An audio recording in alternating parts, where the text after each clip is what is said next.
Wow. Wow. Wow. Dr. Blair, how are you doing this evening?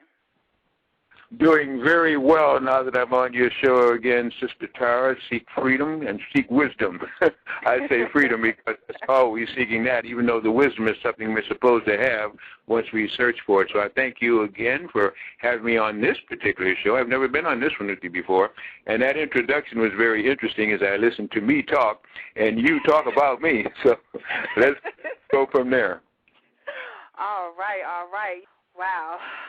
It's so much I want to touch on tonight. I don't even know where to start. I have so many. I don't even know where to start. So many of us who seem to be oblivious to what's really going on.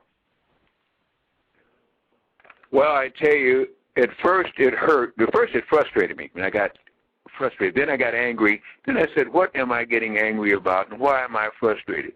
I was there at one time also.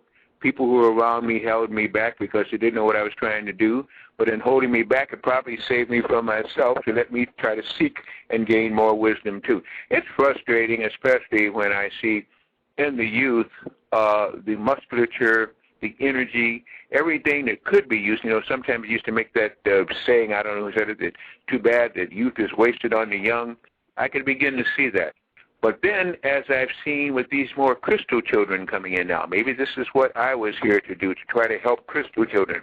But the ones coming in here now, these new developed fetuses that are born with the eyes wide open, the neck erect, psychically communicating with animals, psychically communicating with the mother in the womb, and seeing again now the understanding. Now we have more for water and the amniotic fluid that now can be expressed, and that's another thing too I want to bring up to some of these women, some of these ladies, some of these girls that are going to grow into women.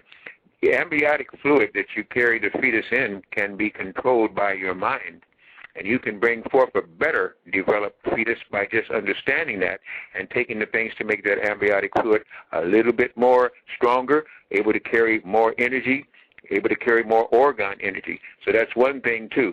But I guess I'd say this. I wish that many of the young ones would listen to more of what I say, not trying to be egotistical, because I've been through it.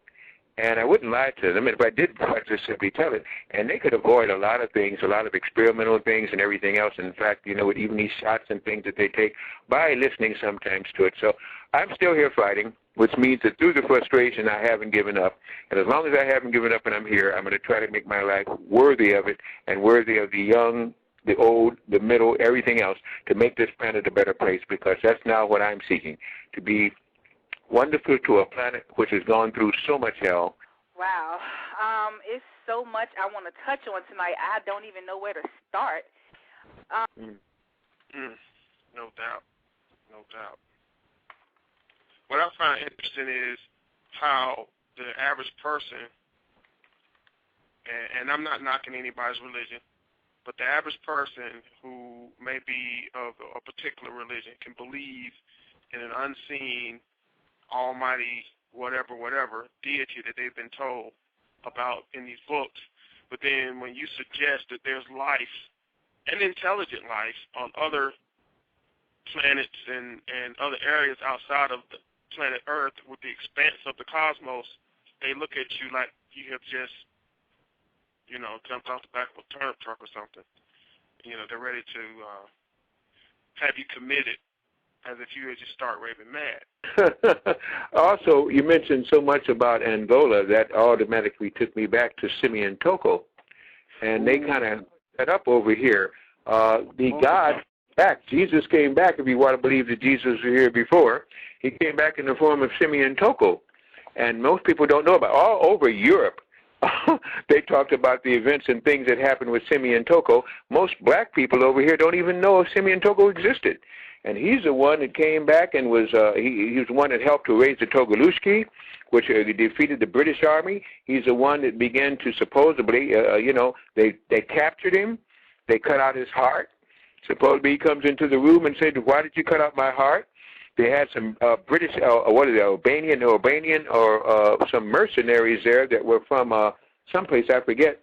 But anyway, they supposedly got him and cut him into pieces, put him in a bag or something like this, came back to collect their tithes from all that they had done, and the man walks out of the bush and starts talking to them. There are too many, and the one that I think got world headlines is when they said they finally were going to kill him. They put him on a plane, took him over the Atlantic Ocean, and they're going to push him out. Said, no, you would not push me out, and the plane began to fall down like a helicopter. And these people started screaming and going crazy, and he said, if I die, you die. And so, again, they finally took him. Made the plane stop in midair. There you go. And that story was all over Europe. And I know it's hard for people to believe on his phone.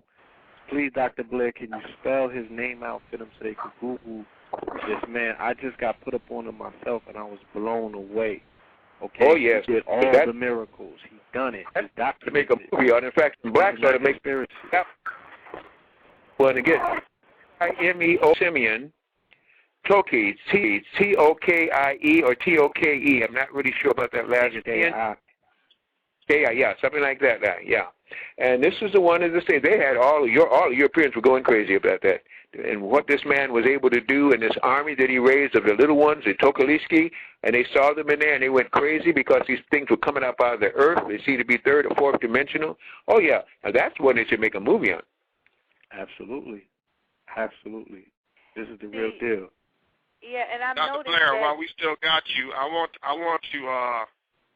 put something out there, and I want to have you expound on this, if you might.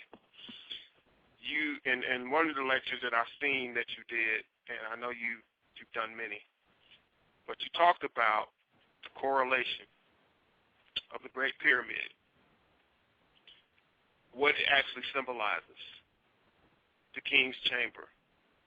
So many of us who seem to be oblivious to what's really going on.